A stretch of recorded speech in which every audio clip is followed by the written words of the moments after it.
Good morning, MACU. My name is Alex, and I get to serve here on staff as an admissions counselor, bringing in prospective students to the university. Today is Celebration of Cultures is easily one of the best chapels of the entire year. So today you'll get to hear from students here on a panel. You'll get to see a couple of videos, but today we're going to celebrate cultures. We're going to begin with our cultural fashion show. And there are some students who have volunteered to dress up in cultural attire. And today they're going to walk down the aisle. So they'll come from the back, make their way towards the front, and then we'll get an explanation and hear a little bit about what they're wearing. Today, Erica Alvarez, our Executive Director of Admissions, is going to be the one who shares about what they're wearing. So we're going to kick off and hand it over to Erica to begin our first few students for our cultural fashion show. Hello, hello, hello. Welcome to the 2025 Cultural Fashion Show. In traditional attire, we wear our ancestors' dreams and our heritage with pride. We are so excited to be here, and we will start off with Alexander Pibashi. He is a citizen of the Comanche Nation. He is wearing what is known as his regalia, and that is known across most Native American tribes and nations. Beginning with the otter cap and drag, they are also made of otter fur, featuring conchos and ribbons for added design. The shirt he's wearing is known as a ribbon shirt, and the item wrapped across his body is called the bandolier. Made of either beads or bones, his leather belt is over his leggings, and he has front and back apron made with ribbon designs and cloth with bells under the kneecaps and moccasins. This is how the men dress for traditional dance, which is different between tribes, and that is what makes the Apache tribe unique. Thank you, Alex.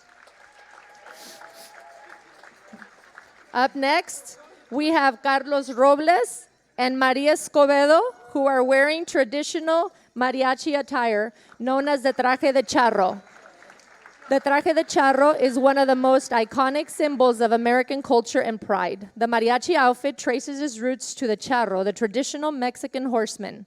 Charros were originally rural landowners and ranchers in regions like Jalisco, Michoacán, and Zacatecas. Their attire reflected Spanish colonial influence. By the mid-1800s, mariachi music began developing in rural Jalisco and nearby states. Mariachis, once seen as rural entertainers, became representation of Mexican spirit. When mariachi groups began performing in Mexico City, they adopted the traje de charro to elevate their image. The mariachi outfit includes elements like tight decorated pants, a white button-down shirt, a decorated vest, short fitted jackets with gold and silver buttons, a silk bow with a wide-brimmed sombrero. During the Porfirio, under Porfirio Díaz, charreadas, which are Mexican rodeos, grew in popularity, and the traje de charro became a symbol of Mexican tradition and elite style. The mariachi outfit today represents Mexican national pride, honor, and respect.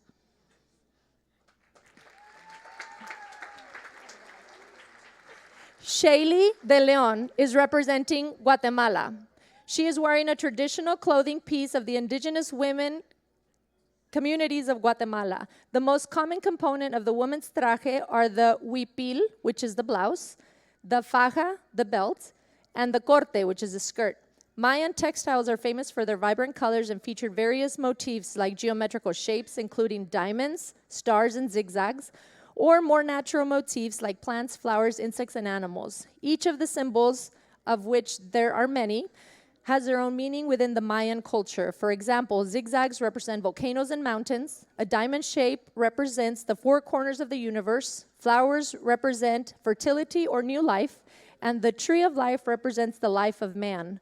Wearing the traje típico has long been encouraged by indigenous women, believing that I am showing the world my culture and identity and where I come from. Each individual symbol, intricately woven designs, and vibrant illustrates the rich Mayan culture that is still thriving in Guatemala after thousands of years. Give it up for Shaylee.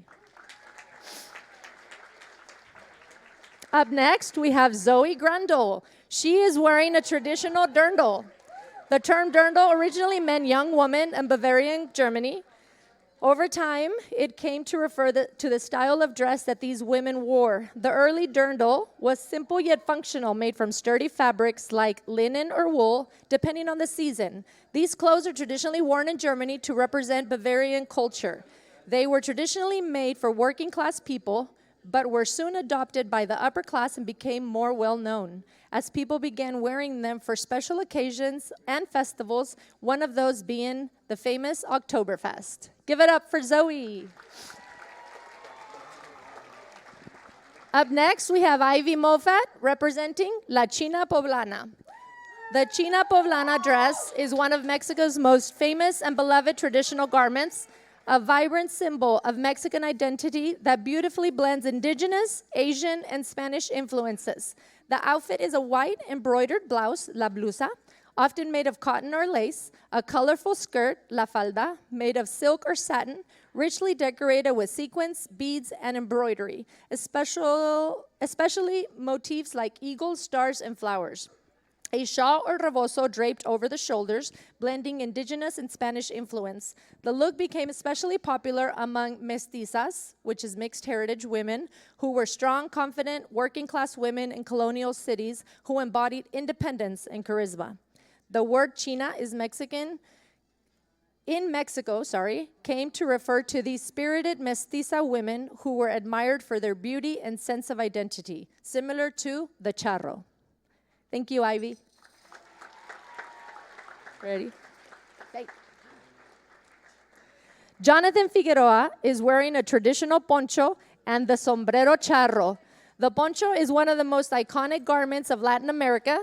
It has a long and fascinating history that spans thousands of years and covers much of South and Central America. Archaeological evidence shows poncho-like garments dating back over 2,000 years, found in Asian Paracas, Nazca, and Inca burial sites in Peru and Chile. The original poncho, consisting of a rough, brightly colored, hand-loomed cloth, was worn in early cultures of Latin America. The poncho was born out of necessity to keep warm and protect the body from harsh weather conditions while still having the freedom of movement to continue working comfortably. Fig is also wearing the traditional sombrero charro. The tradition of the sombrero charro is deeply rooted in the Mexican cowboy culture, originating from 16th century horsemen who adopted the wide-brimmed hat for protection from the sun. Over time, it has become a potent symbol of national pride, featured in performances and a key element of the charreadas, which is a Mexican equestrian sport. Thank you, Fig. Uzzle. Up next, we have Chloe Marabella Uzzle.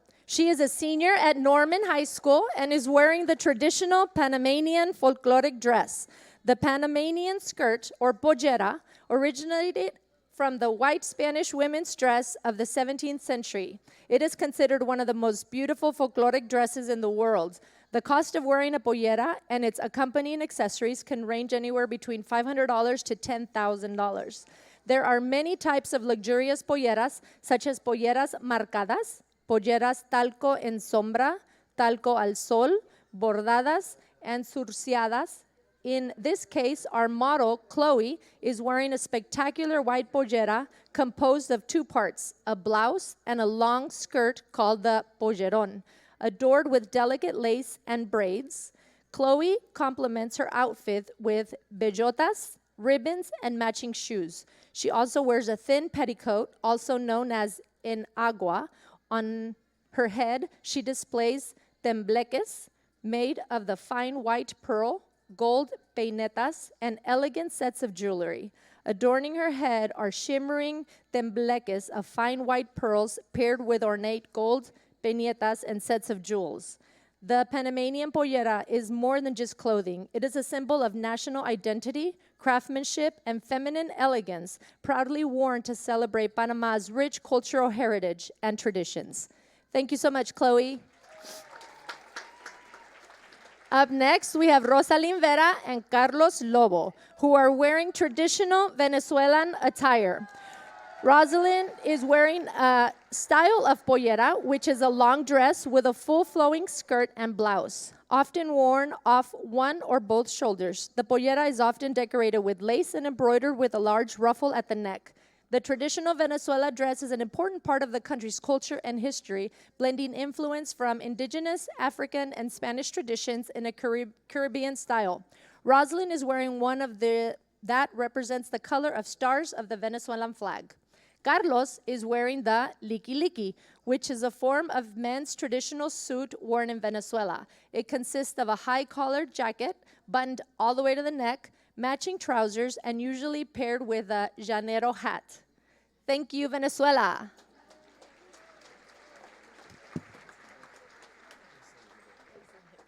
Up next, we have Richard Azenhiro McMahon and Emma representing the Kiowa tribe. Richard is a member of the Kiowa Warrior Society, the Kiowa Gird clan. He is dressed in traditional Kiowa men's attire consisting of leather leggings, breech cloth, ribbon skirt, and ceremonial mezcal bean bandolier. This is the proper Kiowan attire for participating in the Kiowa Gird dance ceremony. The eagle feathers are used as the eagle is considered a sacred messenger bird, believed to carry prayers and messages to God due to his ability to fly high and see great distances. Emma McMahon is a citizen of the Kiowa and is showcasing her traditional Southern plain cloth dress and attire. The Southern Plains cloth dress has roots in both traditional indigenous styles and adaptations from contacts with other cultures. Her medallion belonged to her great-great-grandmother, Lucy Somty. In Kiowa tradition, special items are passed down through generations. Thank you, Richard and Emma.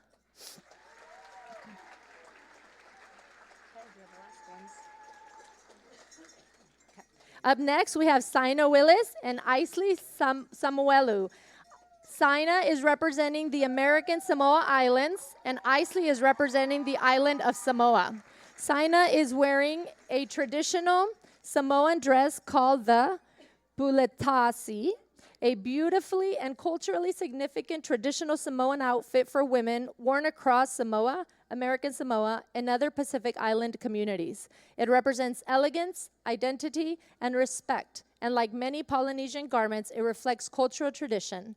Isley is wearing a Samoan dress shirt, ofukino, and the traditional Samoan garment, the aifataga.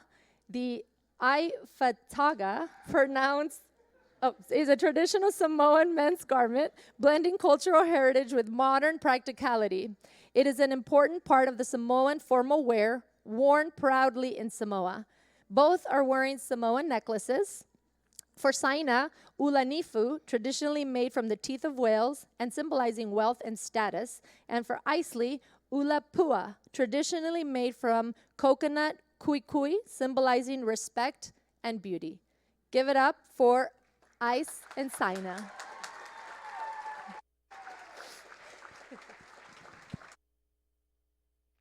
Fashion show. Thank you so much for your attention.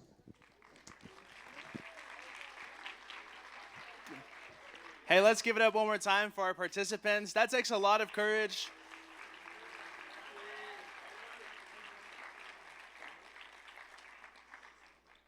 So now you're going to hear from a couple of students, and we're going to learn a little bit about where they're from. MACU is a very diverse place. There's a ton of cultures represented here at the university, and so that's one of the things that makes MACU very unique and special in comparison to others. And so I would encourage you that as you're here in your time at MACU is to get to know who your classmates are, where they're from, what makes their culture special, and then compare and contrast and learn. It's one of my favorite shows is Ted Lasso, and he says, be curious, not judgmental. And so be curious and ask questions. And so today we're going to do that exact thing, is to be curious and ask some questions. So I'm going to ask them to introduce themselves in their native language, and then we'll go from there. Hola, buenos días. Mi nombre es Carlos. Soy de Venezuela. Este es mi senior year aquí. Y bueno, es un placer estar aquí hablando con ustedes.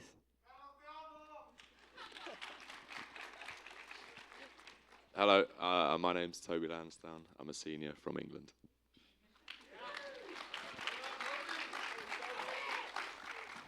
Olá, bom dia. Meu nome é Maria Clara Escopino. Eu jogo futebol aqui e eu também sou uma senior.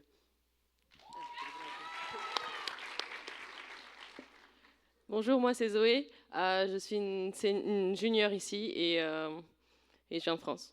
Awesome. So we're gonna ask with a very basic question that probably a lot of people ask, and the first one is, what was the biggest culture shock they had when they first arrived in the U.S.? Obviously, if you're coming from different countries, the U.S. is very different. The first time I went to Whataburger, I asked for a large drink, and I was like, what is this water well that they just gave me for a drink? And so we're gonna ask them, what was something that was a culture shock to you when you first arrived to the U.S.? For me, it was definitely how early you guys eat dinner.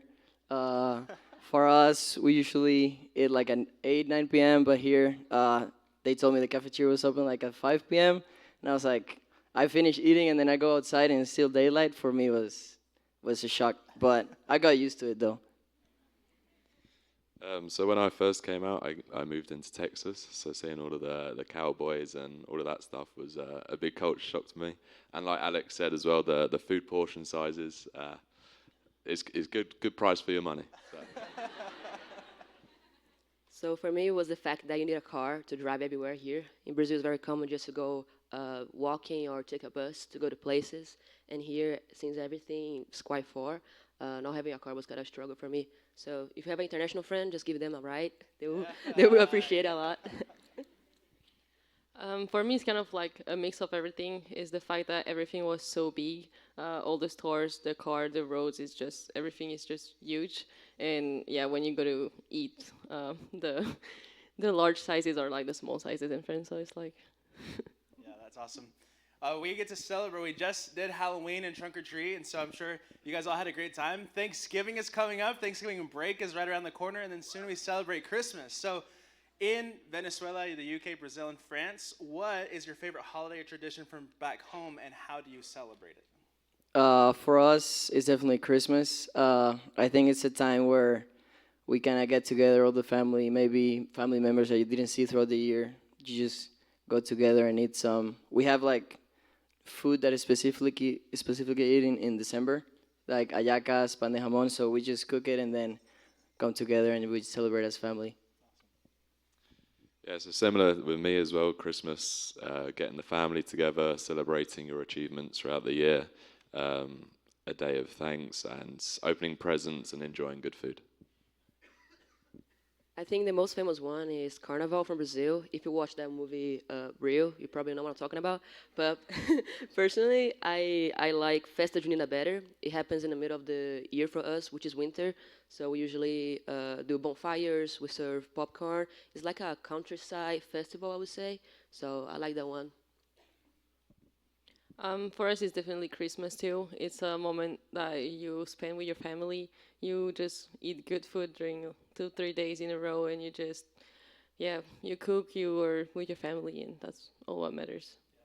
Anybody else love Christmas? Like, Christmas got to be like #1 holiday. So next, we're going to hear from one of our students. So I'll have you turn your attention to the screens. Ciao a tutti, mi chiamo Edoardo.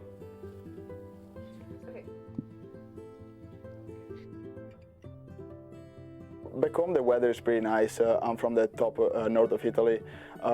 We have 4 seasons over there, actually, so you can experience the cold, the warm, the really hot season as well, and the mix between cold and warm as well. But over here, I feel like it's random every single day. Some days it's really hot, and then the next day, you never know what's going to happen, if it's freezing cold or warm or just like another summer day.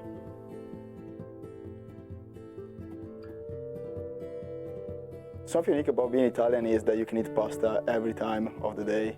Doesn't matter if it's for breakfast or dinner, but we can eat pasta all day long.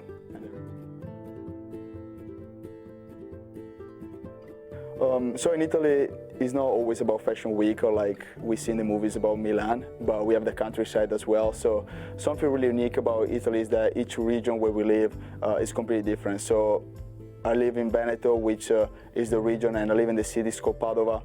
But if you just travel like an hour away from it, it's a completely different culture as well, completely different vibes. The countryside is completely different, the city is completely different, and the history as well is different.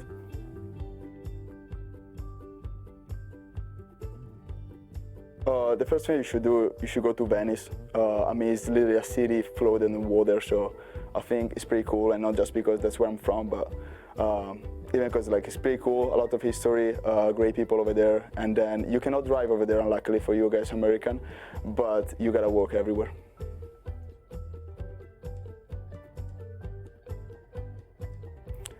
Alfredo sauce is for sure the first stereotype that I think the Americans have.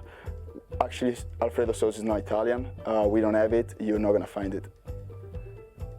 So where did Alfredo sauce come from? So I think it's American, really American. I think we have just one restaurant in whole Italy that's in Rome. That's where they make Alfredo sauce, but I'm not really sure. I don't even know if it's still open. Wow. That sounds Italian.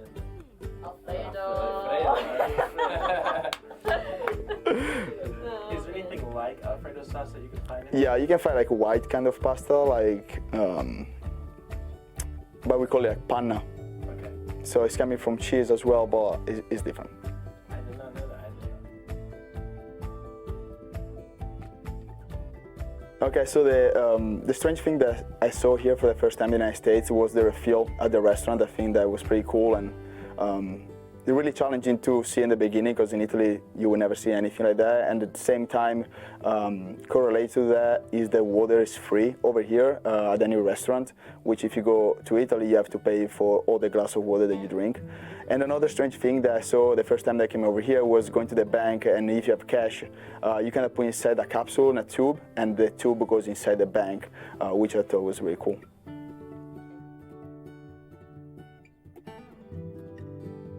So I think my faith is growing a lot since I came to MACU, thanks to the culture that we have over here and the community as well.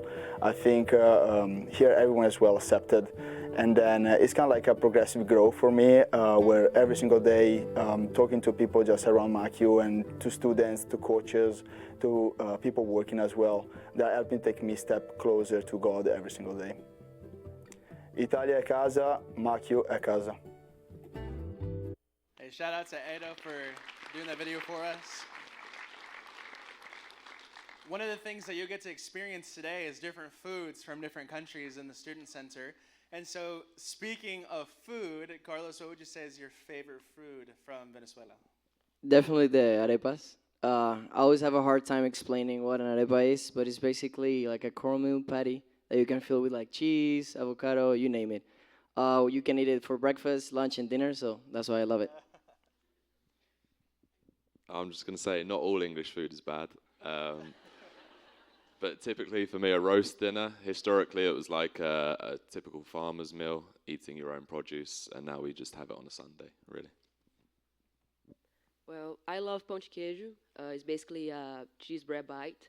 We actually offering over there on the table, so help yourselves over there. We usually eat in the morning like breakfast, or even throughout the day like in the afternoon, just as like a snack. You can eat it by itself, or you can dip it also in a cheese sauce or even caramel. That's something that we usually do. For me, it's definitely bread.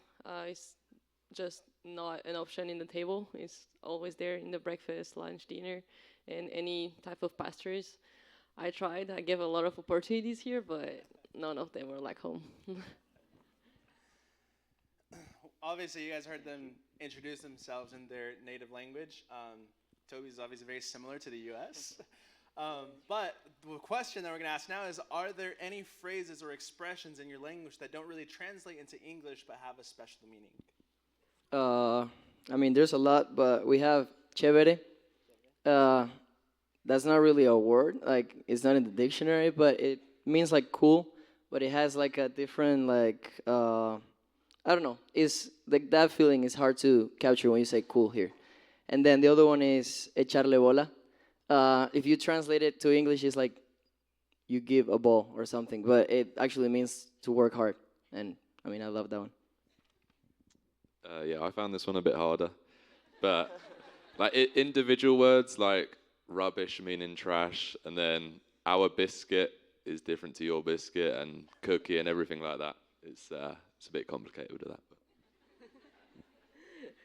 So there's a thing that we say in Portuguese that doesn't really make sense in English. We say the expression like dá seus pulos, which translated means give your jumps, which doesn't make any sense.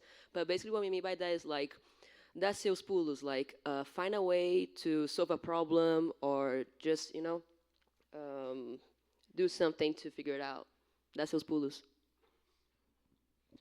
I think most of the expression I'm trying to translate just doesn't make sense.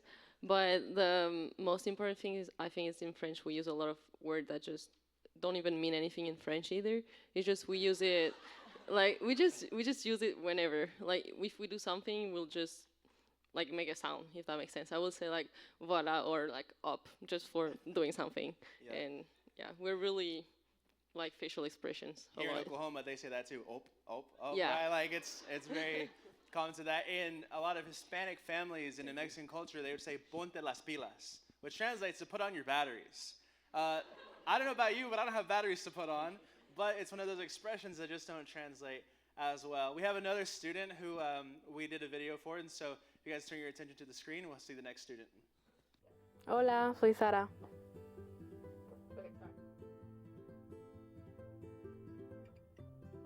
I think the one that I'm still struggling right now is the unit system, like Fahrenheit, miles, pounds. Like when people tell me, oh, it's 80 degrees, I'm like, what? Yeah, no. That, and also like how like the US people like greet people. Like I'm used to going for the hug and the cheekies. And when I came here, I realized that that's not normal. And there was a few times that I had to stop myself for going for the cheekies.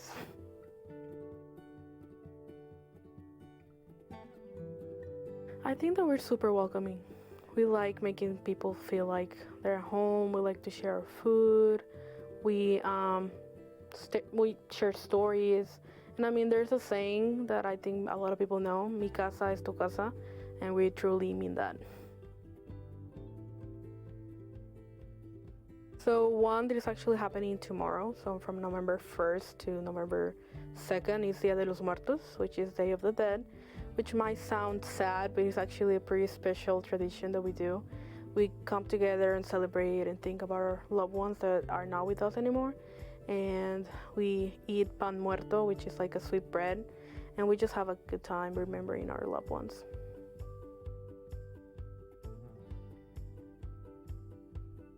Maybe that we're not like only good food. I mean, Mexican culture is not only tacos or parties. It's much more than that. We are deeply rooted in family, traditions, community, and resilience.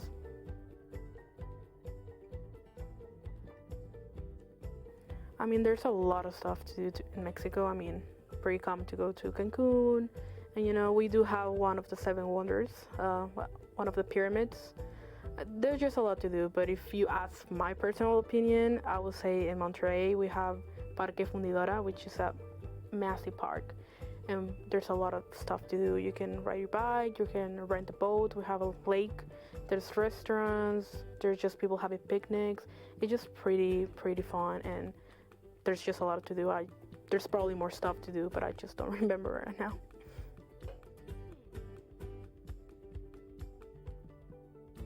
A common stereotype will be maybe that our independence is not Cinco de Mayo. Actually, our independence is September 16. And it's funny because we actually don't celebrate Cinco de Mayo like they do in the US. I mean, we just get the holiday, we get the day off, but that's basically it. We don't do much. Maybe Puebla does celebrate, but we don't, and I think that's maybe a stereotype.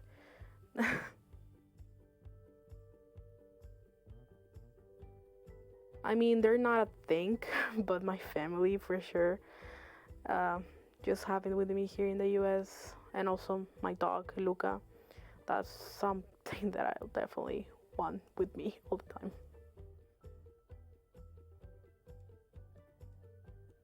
So I'll say a lot. I think it's such a blessing and an opportunity that I have to come to a Christian university in which there's chapel twice a week, there's friends, there's faculty and staff, just having like that Christian environment. And that's something that I do not have back home. There's not Christian universities. So like I said, having that opportunity to worshiping and hearing God's words and having discipleship, Bible studies, I think that's just, it made my faith grow bigger and have a closer relationship with God. Mexico's home, MACU's home. That's awesome.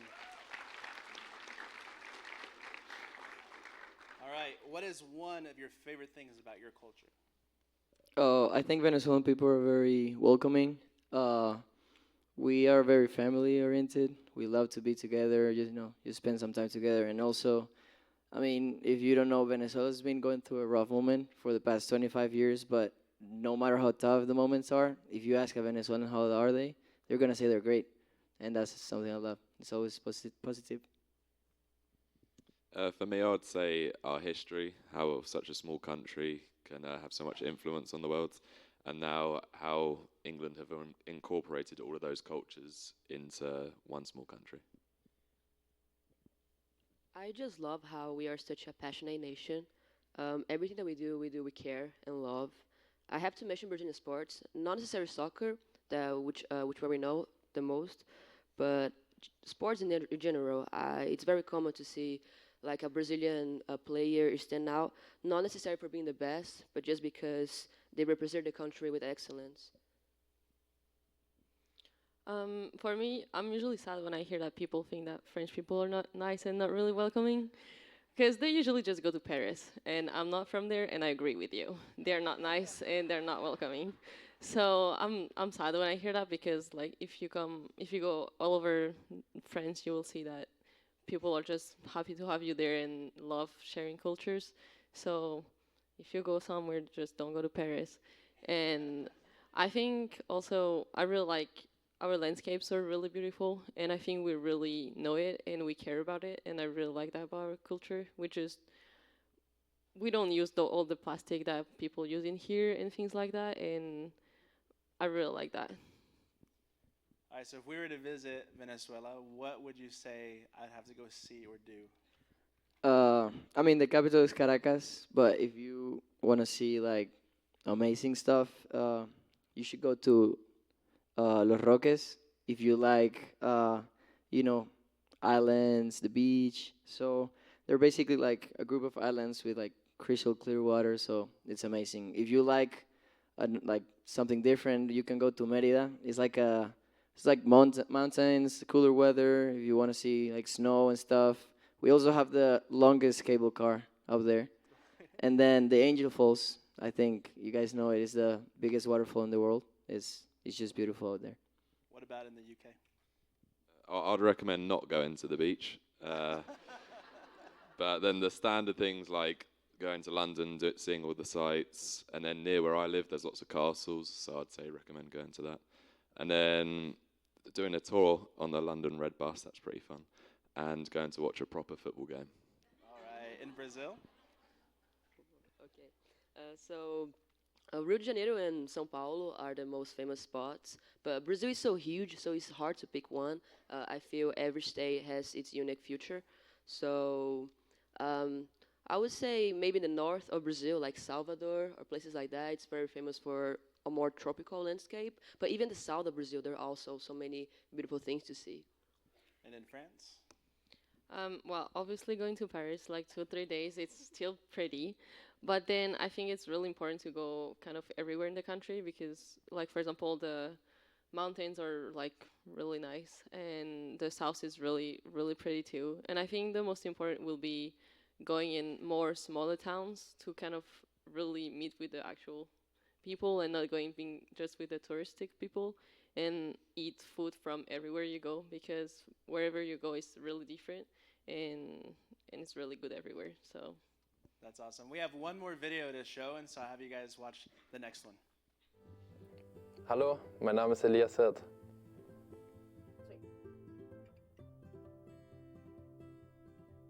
I feel like what's very beautiful about Germany is the south, I would say. Like Bavaria, we have lots of castles. Neuschwanstein, for example, I don't know if you've heard about it, but I feel like definitely the south or Berlin. Berlin's a very diverse place. Many people, I think it's over 4 million, I'm not quite sure. But I would definitely say South, Munich or Berlin is one of the places you should go to.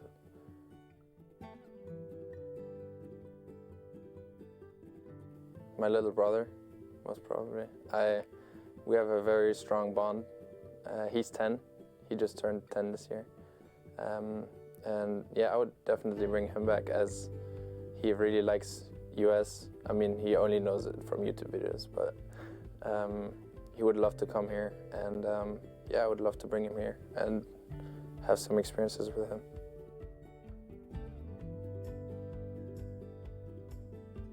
First one that comes to mind is Dika. It's bro, pretty easily. So we use it in every sentence. With my parents I use it sometimes because it's so, it's my mind the whole time. And yeah, I would definitely say Dika.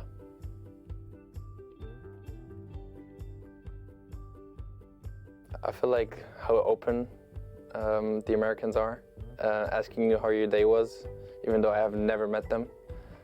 This was pretty new to me. Probably cars also, because the cars here are way different. We barely have any pickup trucks or sedan. Of course we have sedans, but not in the quantity they have it here. And just German people, like very white, which is not true at all. I would say it's even it's the complete opposite. We have so many different cultures, Turkish people, North African, such as Moroccan. So it's very, very much culture. It's like here in the US where it's like the salad bowl or something. I don't know what it's called, but like many cultures mixed together, and then everyone is in one country. I would say it's the same in Germany. I feel like that's what I'm gonna say is that MACU has a very strong community, I would say, and it feels like a family. You know, it doesn't matter where you're from, what cultural background you have, or what religion you have even. You're always kind of part of the family, and it feels like home, if that makes sense. Me personally, I would say I'm a very open-minded person too, and very, just open with cultures. And I just see the beauty of the difference of cultures that we have and getting to know them. For example, in our team, I'm in the soccer team. Getting to know all these different people and what their beliefs are, what is typical in their country, is just very beautiful to me. And Deutschland ist zu Hause, MACU ist zu Hause.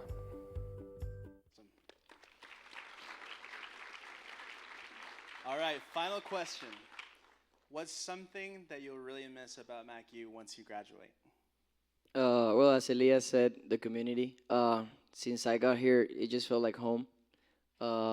Just everybody that you meet here, they're gonna treat you like they're your family. So I love it. I grew as a person here and in faith as well, so I'll be grateful for that ever.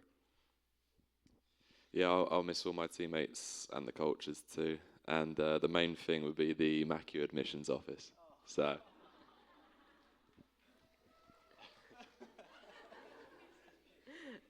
Well, definitely the people. I don't think it's the place that makes the experience, but the people that we meet along the way. And I just hope and I pray for that. Despite the distance, we're always gonna be there for each other. There are some people here that are always gonna have a place in my heart. Well, for me too, it will be the people. I think I'm really grateful that we got to meet people from all over the world, and I really miss talking different languages with everyone and learning from their countries and all of that. So I'll miss that. MACU is such a unique and special place, and so MACU may not offer a lot in terms of maybe some programs or maybe some athletic things that we do here, but what other universities cannot compete with is MACU's community, and it's you who make the community special, and MACU is truly home. And so obviously Venezuela is home, England is home, Brazil is home, France is home, but MACU is home, and you guys will always, alumni, once you graduate, you're always welcome back home, and so MACU will always be a community here for you. Celebration of Cultures is an incredible time, and now we get to go celebrate by enjoying some foods and candies and different treats like that. But yeah, as you guys walk through and experience all that, I want to give you just a quick reminder that every single person in here, regardless of culture and different language they speak and different places they're from, are all created in the image of God, and we all have a part of us that resembles that from different parts of the world. We just get to express it in such a unique and beautiful way when we see it celebrated through culture. So give it up one more time for your classmates.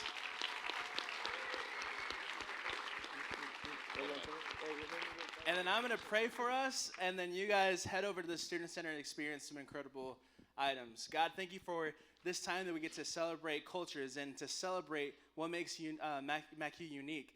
And so, God, we just pray that as students go from their country to here, that they would experience you in a powerful way.